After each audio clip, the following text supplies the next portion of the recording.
Thank you for joining us for another power-packed message from Dr. Myles Munroe, provided by Munroe Global Incorporated and MunroeGlobal.com. We transform followers into leaders and leaders into agents of change.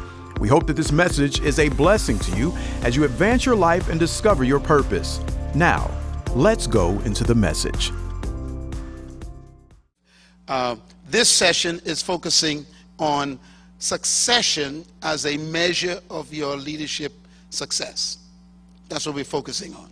And the first statement I want to make that I hope you write down is that the first act of leadership is to identify your replacement and begin mentoring them. That's the issue here. We also want to focus on the idea that succession is self-replacement. Self-replacement.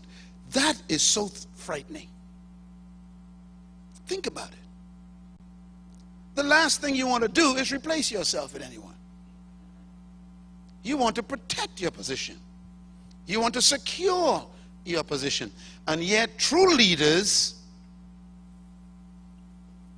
seek to replace themselves.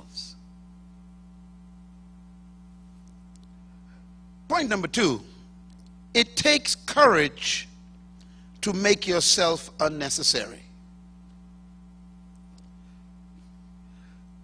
We do not want to feel that we are not significant. But great leaders move themselves out of the spotlight. You know, one of the greatest leaders I've ever met in my life, personally, was Nelson Mandela. Nelson Mandela was made president by unopposed vote. In other words, he was handed power on a silver platter by the South Africans. No one could oppose it because he earned the right to be trusted. He was president for one term. And then he makes a decision. Now, everyone thinking, this guy gonna be here for 20 years to fix South Africa. But he was not hungry for power. He sought his replacement. He began to mentor Mr. Mbeki. On his first opportunity that he got out of there. He is not like the person sitting behind you. When we get in a place of power, we settle in. We begin to make plans on how we're going to stay here and never be moved. He could not wait to relinquish power because he didn't feel that he needed to pursue authority. So he was willing to make himself unnecessary. Point number 3, it takes courage for you to work yourself out of a job. And succession is about working yourself out of a job, making room for the next phase of leadership. That leads to point number 4. It takes courage to train the person who will make sure you do not stay. Boy, this is getting worse, isn't it? Succession and mentoring is about moving yourself on. Move on. It's a tough decision. But great leaders have the courage to train other people who will make sure they don't stay.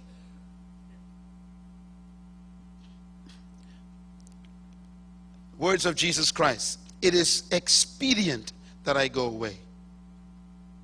How come we don't have that attitude? It's expedient that I go away. It's necessary that I leave you. It's in your best interest that I vacate this position. What kind of philosophy of leadership is that? It's maturity. It's self-confidence. It's security.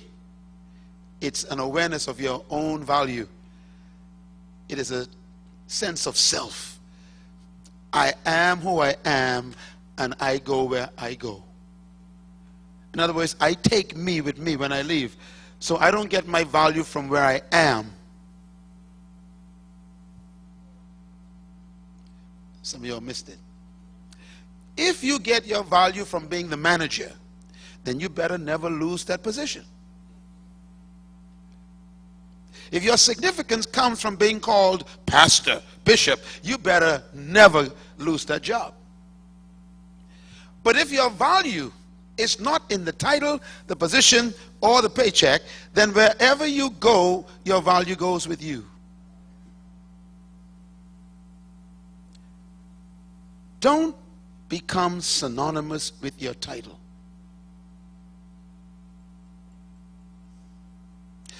Don't become synonymous with your position.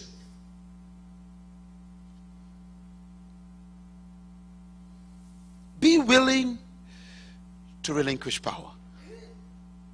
It's a sign of greatness. Number 5, diminishing dependency is the measure of effective leadership.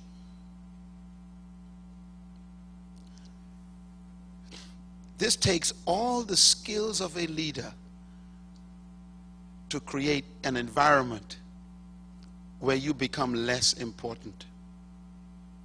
And sometimes the raw material you got to work with takes a lot of work. In other words, the quality of the people around you may be tough to work with, but you're going to have to start from zero. I remember when I came back to this country in 1980 with this vision in my heart to train leaders around the world. On my way back to this country from college, I remember asking a question. I asked God a question. I said, do you think the people that are necessary to carry this vision out exist in my island? And before he could answer, I answered. I said, no, they don't exist. Then he answered. He says, go home and create them. Every person God uses, he has to recreate them.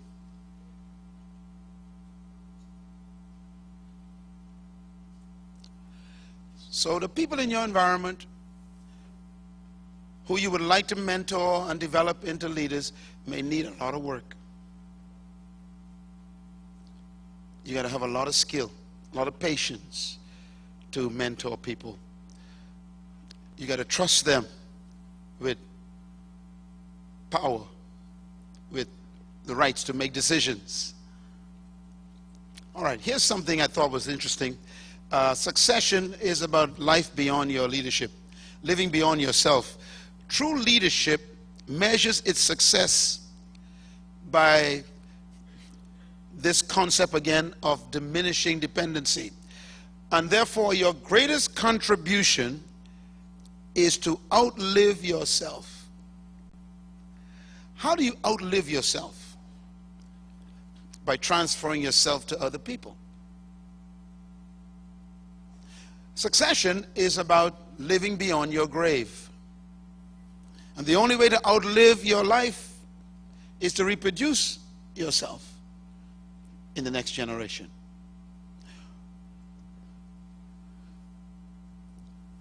If you seek power because you need power, you will never mentor. But if you seek to serve the next generation, you will always desire to mentor. I think it's very important and critical that people learn quickly as they rise in the ranks of leadership that they are dispensable. I am always in touch with my death. You should become friendly with your demise. Always think of your being just a flower that fades. Dust. Poof. You're here today, you're gone today. Think that way. You'll work harder on the right things, like people.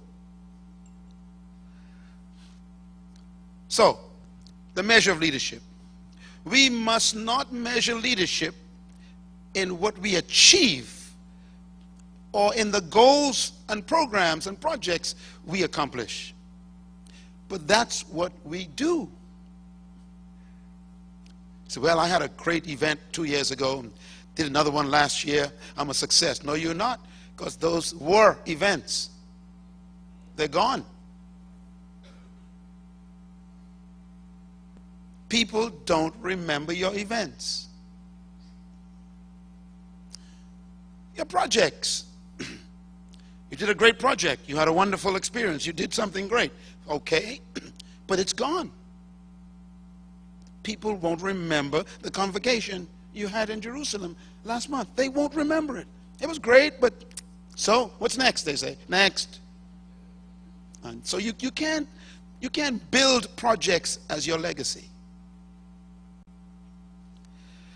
So please write this down. We need to measure leadership and success in terms of the kind of people that we produce and in what we do for those people. That's how you measure success. When I look at the people around me, starting their own businesses, believing in their dreams, pursuing their passions, developing their ideas, that's my greatest joy. It's not keeping them as followers of me, but what I do for them. And many of you have come to me and said, you know, you've read a book, or you've heard a TV show, or maybe you listened to a CD, or you came to an experience and you had an event with me and it changed your life. To me, that's leadership success. It's what you do for the people around you that make them better than you. That's legacy. So the measure of true leadership is really ultimately your ability to leave. You are successful when your organization grows after you leave.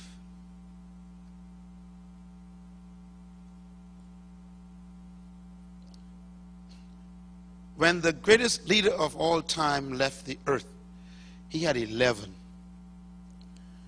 Then 120 showed up in a room. And in 1 week, there was 3,000. And the rest is history. In his absence. Sometimes the only memory of a people is the old picture in the lobby.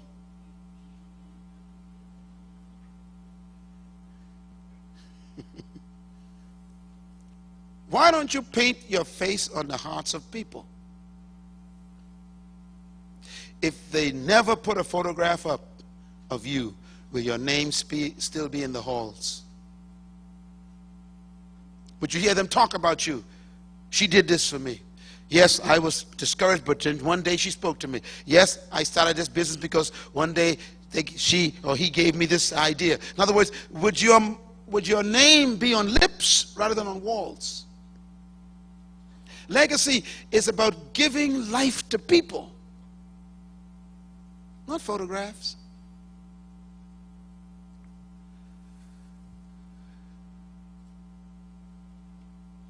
You are so important to the people around you. Give them your best. Give them yourself.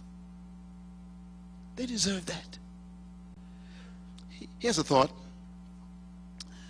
As mentor, true leadership makes itself increasingly unnecessary. That's how we live. True leadership is measured by what happens not in your presence, but what happens in your absence. Some of you were wondering whether you should come here. And you start thinking about the things you had to do that made you unable to come here. That could be a sign of your weakness. If you believe you can't afford to leave the place to come for you to grow, you are a poor leader. Because it means you cannot trust the people that you claim to train to work in your absence. You can always tell a poor manager or an ineffective supervisor or a weak leader. And that is, every time they leave the office, there is a coffee and a water fountain party. You all know about those parties? Sure, you were part of them. You couldn't wait for the manager to leave, and you just sit around and talk for whatever, 2-3 hours. When they come back, everybody runs back to their desk. That's a poor leader. What happens in your organization when you leave? And why can't you stay away more than 2 weeks for a great vacation? Why do you need to call every hour? Because you are not a leader. What happens in your absence will measure your greatness. So mentoring sets you free to have a vacation. Mentoring keeps you healthy. You can rest. Hey, I like what Jesus Christ did. He went to heaven and sat down. Give him a big hand. That's good stuff. He did so well with those 12 guys. He says, I'm gone. I'm out of here. And he's been sitting for 2,000 years. That's a long vacation. And all he's doing is what? Just praying for the saints, it says. He did so well, he's just observing with his brothers. He said, look at my boys down there. They went from 11 to 2 billion. And I'm not there. Ulcers, high blood pressure, growths, fibroids, diabetes, stress. The Bible says the commandments of the Lord are not grievous.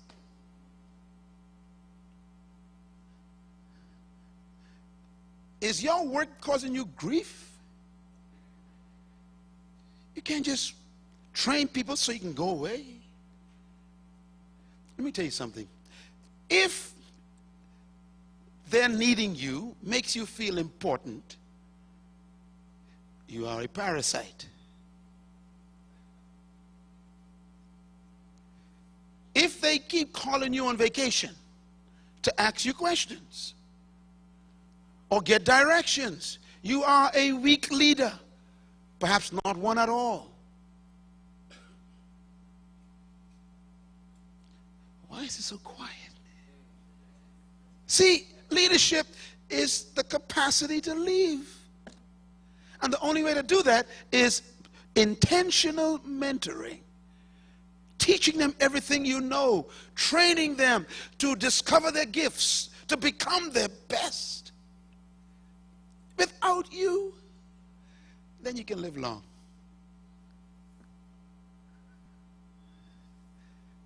Leadership. Write this down. True leadership is measured by your followers effectively leading others. When your followers can effectively lead others, you are an effective leader. You know, in a family, this works like this. If you are a parent, you don't measure your success as a parent by the behavior of your children. That's not a measure. You measure your success as a parent by the behavior of your grandchildren. You get it? In other words, if you were a great parent, it would show up in your grandchildren, because your children will parent their children the way you parent them. So study your grandkids.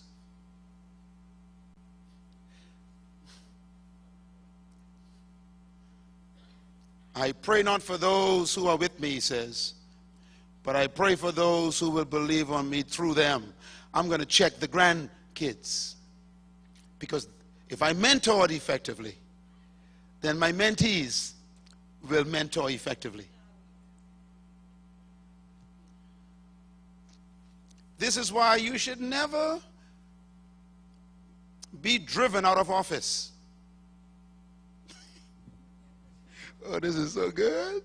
Listen, some folks don't leave. They got to be driven out. The board got to vote to get them out. Don't give any board the pleasure. This is good stuff now. Don't let no board decide it's over. Beat them to the deal. Leave on your own volition. Transfer before you are terminated. Write that down. Good stuff. Eh? Transfer the power before they try to fire you. Just look. Why? I don't need this job. I came here to create leaders and I'm on my way. That's the way you go into an organization.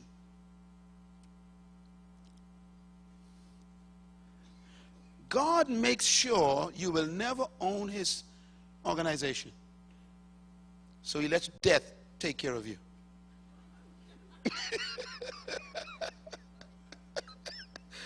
You think you all of that? Don't worry, we're going to stretch you out in a casket in a little while. And all that you thought you were will be in a box. One box. And we're going to dump it. Tell your neighbor, settle down. Come on, tell your neighbor, settle down. Yeah, you ain't all of that. Settle down. Don't get all highfalutin and all this stuff. But who you think you are? Reverend and bishop and doctor and manager, and supervisor and CEO. Oh, shut up. We're going to bury you soon. Focus on legacy.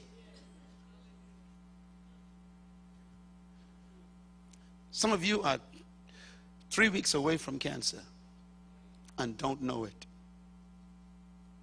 Some of you are 12 months away from it. You are 18 months away from an accident. I don't know. You don't either. Maybe that's why he sent you here. Because he knows the future so well. Maybe he's saying, go back and start in the morning. Call your office and say, look, I'm in the Bahamas where God lives and he's talking to me. I ain't calling y'all no more until I come home. Do what you know to do and make me proud. And then hang the phone up. Maybe he sent you here because your time may be short.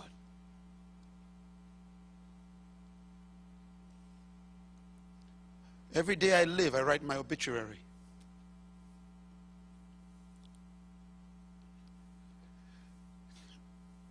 Every day I decide what they will say over my dead body. I'm writing that myself.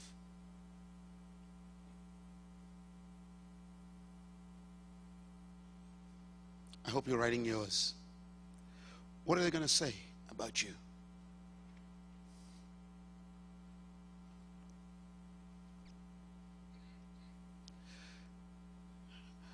I shudder to think that you can work all your life for something and someone comes along and kills it in 1 month.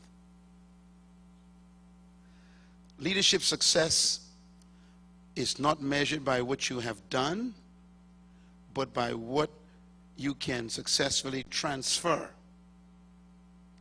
to the next generation.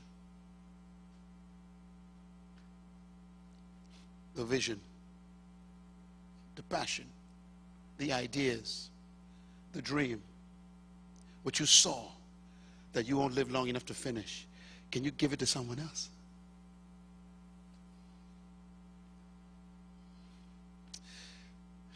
That's your leadership success. That's how you measure it. When the Lord gave me this theme for this conference, I was afraid. I said, because maybe we're not matured enough for this. We still got these little small little minds that that are demagogic. We want power. We want to hold on to all this notoriety. And God is saying, let it go. It's tough to let it go. All right, here's something to write down before we break. If your ministry or your vision dies with you, you failed. So you measure leadership success in succession by living forever through people. You know you're going to die, so you might as well make it worth it. Do something that makes you live beyond your cemetery. Don't live just for yourself. Leadership is about transfer. It's about intentional release of power.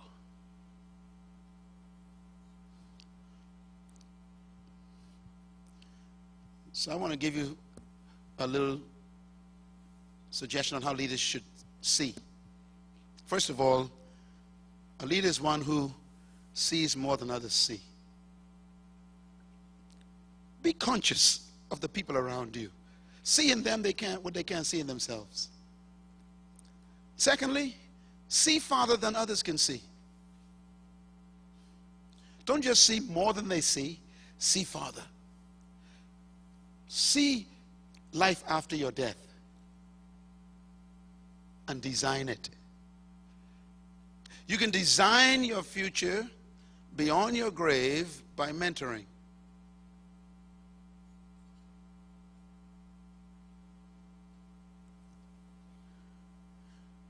And thirdly, leaders see before others see.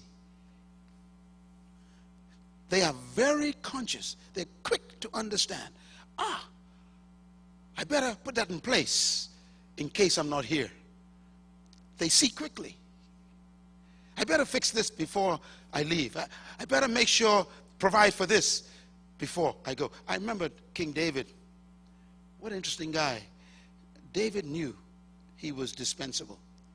So he put aside a lot of money, a lot of materials, a lot of equipment for a temple he knew he couldn't build. He was able to see beyond. You know, one of my goals in our organization is to hand over everything we have to the young leaders that are around us. I can't wait for that. But I made a promise. I will give them a debt-free organization. They will not inherit debt. I want them to start off where we left off. Are you thinking and seeing beyond everyone? Leadership not only is sight, it's foresight. Leaders see consequences of their actions. They know that if I do this, this will happen. And if I do this, this will happen. So they make decisions very carefully.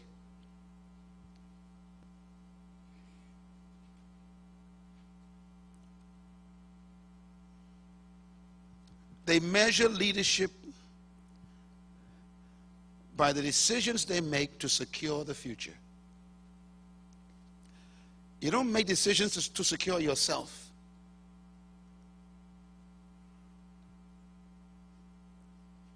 What will it do for the people and for the company? When our organization first began, I told our board, I said, look, we must invest in real estate because it's the only guaranteed estate that is real. That's why it's called real estate. Everything else ain't real.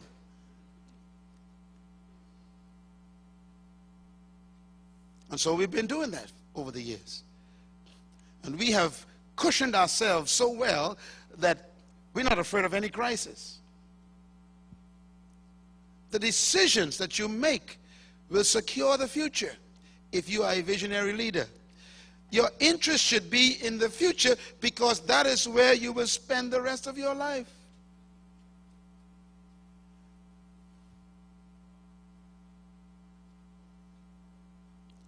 If you mentor people, they'll protect you. I'm going to say this again. If you mentor people effectively, they will protect you later.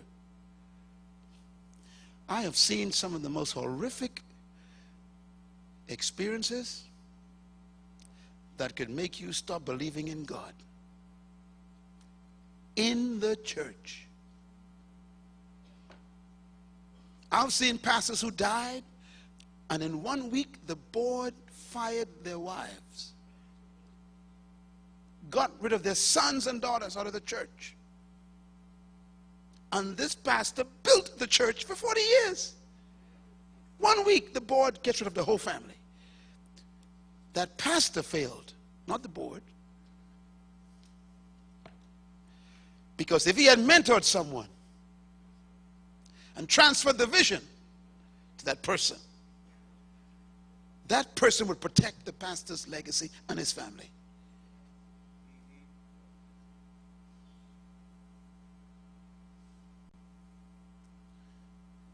If you like power, you will train the people around you to like power. And therefore, they're coming after yours. Hope you're listening to me. If you're in the ministry or in the business just for money, you're training the folks around you that is valuable. That's what their values are. So they can't wait to get rid of you to get your money. But if they sense that you love, respect, and want to invest in them, their gratitude will protect you. Mentoring guarantees succession. All right. I know it's rough on you, so we're going to break. Because this is introspective stuff, huh? This is the level of leadership that you don't get in college. They don't talk about these issues. No seminar or any leadership course I've ever gone to ever covered succession and mentoring, because it's all about power, position, authority, profits. They don't think about legacy.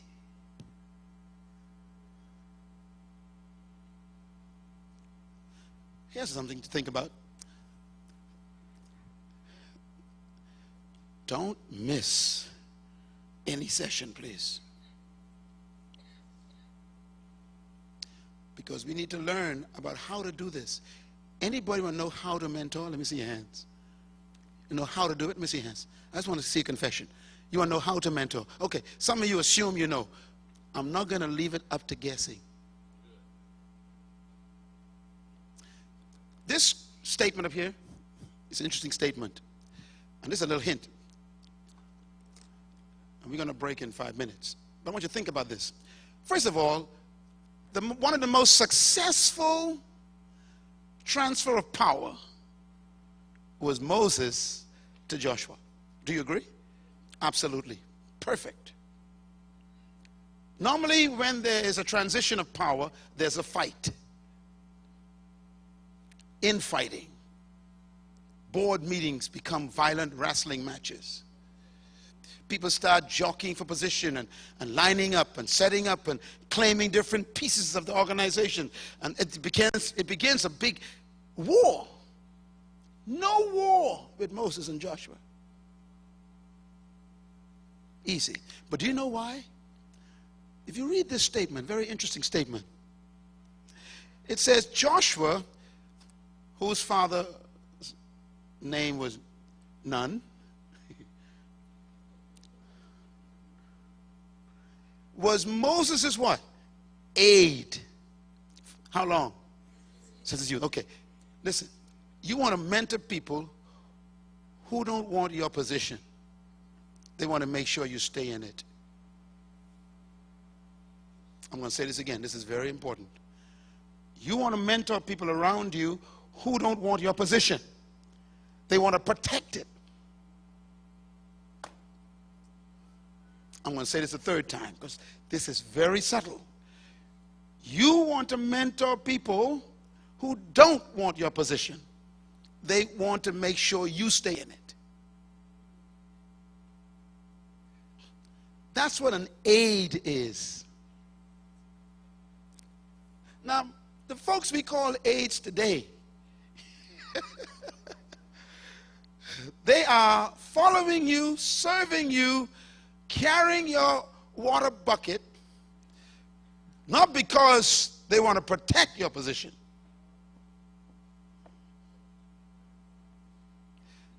They are hoping that a couple of things will happen. One, you'll make a mistake and you'll get fired and they'll get the position. Two, they'll catch you in something that disqualifies you and they'll blow the whistle on you and take your position. Or three, they pray for you to die quickly so they can take the position. Or fourthly, they hope you go senile,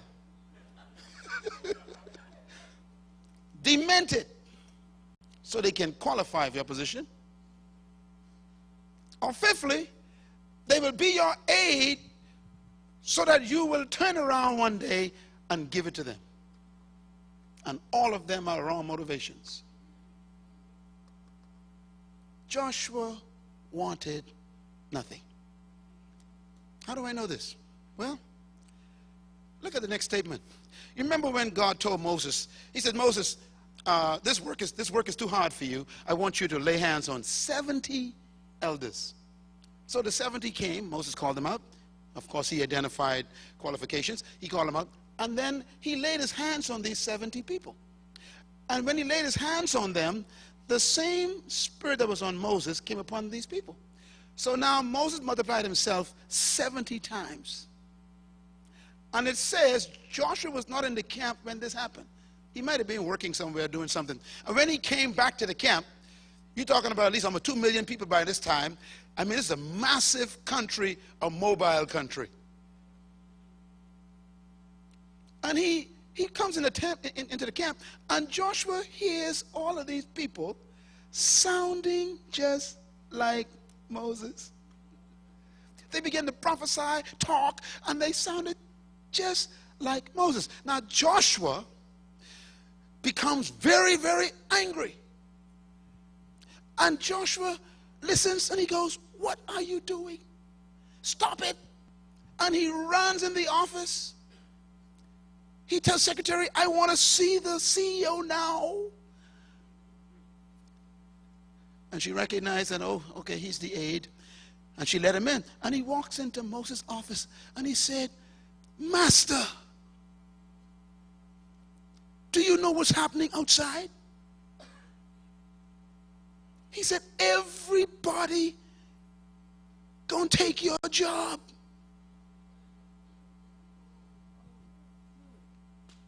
That's what he said. He said, "Look, they're gonna replace you. They won't need you anymore. They sound just like you. You are in danger of losing your position." That's what he told Moses. Moses is a great leader. We need him to come back again in your chair. Moses turns to this young guy and he spoke. Now Joshua said, "Stop them. I don't want them to take my boss's job. I got to protect you." And Moses replied, "Joshua."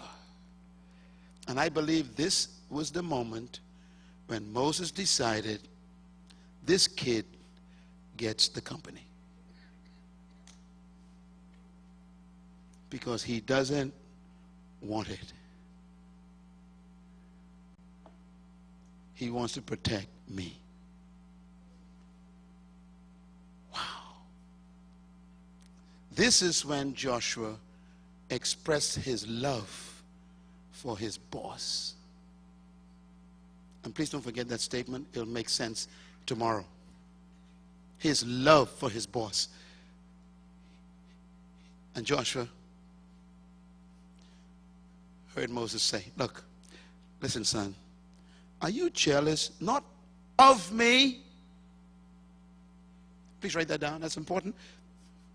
See, People around you, they're jealous of your job, jealous of your power, jealous of your money, your notoriety, your fame, your position. You're the manager. I want to be the manager. So they try to do stuff to get you out of there. He wasn't jealous of Moses. He was jealous what? For Moses. That statement means he was defending Moses' position. Whew. When people talk about your boss or your pastor, what do you say to them? When people gossip about your boss or your pastor, what do you say? Do you join in? Or do you defend them? Don't you talk to about my president like that.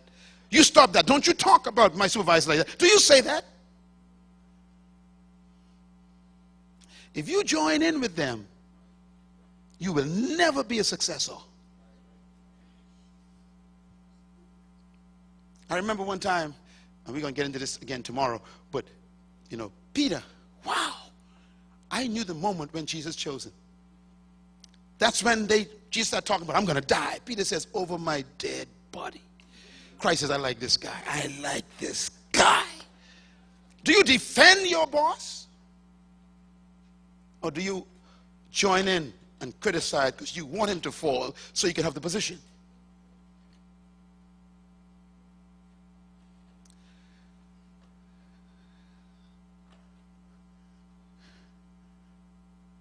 I think the Apostle Paul, great leader, I believe that's what he meant when he said, do not entertain accusations against an elder. What he's saying is, look, you could actually disqualify yourself for leadership by entertaining criticism of another leader, because you rejoice in their fall. Joshua was defending the position of Moses. He says, I don't want no one to compete with you, boss. And Joshua says, I'll die if they try to take your job. And Moses says, are you jealous for my sake? Then Moses shows his leadership maturity. He said, I wish everybody was like me. Why? I'm not competing for this position. I want everyone to be a leader. There it is. Oh, great prophet. God says, look, Moses, look, I want everybody to be a prophet. Is that how you think about your leadership position right now? You wish everybody in the office could have your job? Are you praying they never get it? What's your mentality about leadership? Are you defending your turf, and anyone who comes close, you find a reason to destroy them? Or are you saying, I wish all of you can take my job. I'm going to make all of you just like me. I'm going to train all of you to have my same ability. Wow. That's maturity.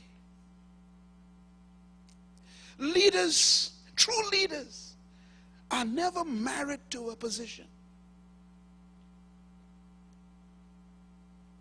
True leaders walk around with a debt, DBT. They owe to humanity. I owe humanity this. I'm going to pay my debt. That's how I feel every day. I owe all of you what I'm teaching. I have to do this. I owe you this. This ain't no job for me. This is an obligation.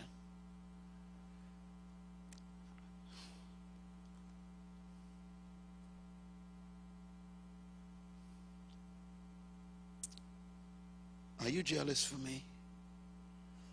Even in our organization, Twyla, a lot of people come and go, and I just sit and listen, watch, think, observe, and I don't say anything. And I go, let me just see among them who are jealous of me and who are jealous for me.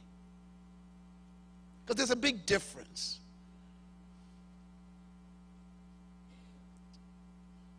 There's some folks who don't like you because you're successful.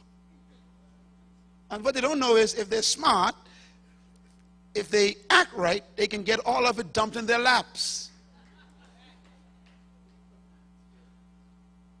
Are you jealous for me? Moses said. Then you got the whole job. Didn't give it to his sister, Miriam. You remember her attitude. Some of y'all got that same, no, not you, the one behind you, got that same attitude. Well, who you think he is? God can speak to me. Wait a minute. This is not about competition. It's about purpose. That's Moses' purpose. Girl, you can't compete with purpose. You can't compete with Myles Munroe, what I'm doing. This ain't your purpose. You find your spot and you glow in it. God says, Miriam, I'm going to kill you because of your attitude. And he gave her leprosy. Yeah. And the same person that you are jealous of will be the one to save you. Moses saved her. Why? Because he didn't ask for the job. True leaders never ask for their jobs.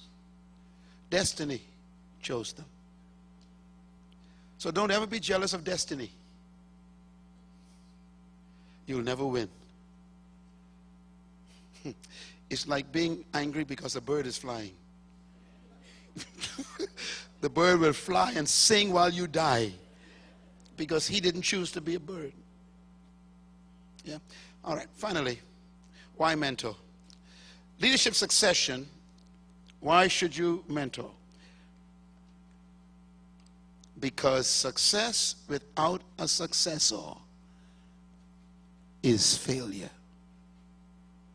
And that's it. Success without a successor is what? Failure. Thank you once again for listening to this message, as we hope that it has been a blessing to you. Our goal is to show you new paths and opportunities so that you can discover your purpose. It is your love, support, and partnership that makes Munroe Global possible. Please visit us online at www.munroeglobal.com for more product, partnership, or to join us at one of our live events around the world.